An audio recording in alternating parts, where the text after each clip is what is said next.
traukinių stotyj. Aš laukiu traukinio į Vilnių, ką tik atskridęs iš Čikagos į Leningradą. Aš laukiu traukinio, pavėlavęs į traukinį, kuris prieš 5 minutės išvažiavo. Stoty Varšavskai vokzal, Leningrade, aš laukiu traukinio į Vilnių. 11 valandą vasarą naktį Leningrade dar šviesu, kai aš laukiu traukinio į Vilnių.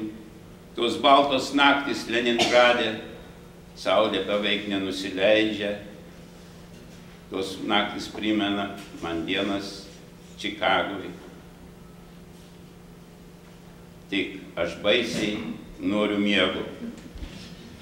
Prikimštoj keleivių Varšavskai vokzal Leningrade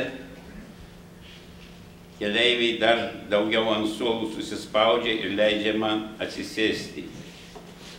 Jie klausia, ar aš iš toli. Ir aš nesuprantu to žodžio toli, rusiškai daleko. Po keletą minučių susigaudau ir jiems sakau da.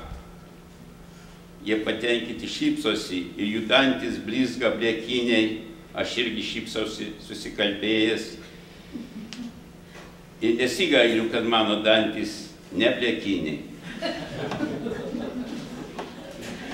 Ir per tą naktį vokzaloje, Varšavskai vokzaloje, sėdžiu kartu tarp naujai atrastų draugų, nors aš jiems iš toli, o man sėdint kartu, jie dar iš toliau. Kai laukiu traukinio į Vilnių, Varšavskai vokzal per naktį Leningrade.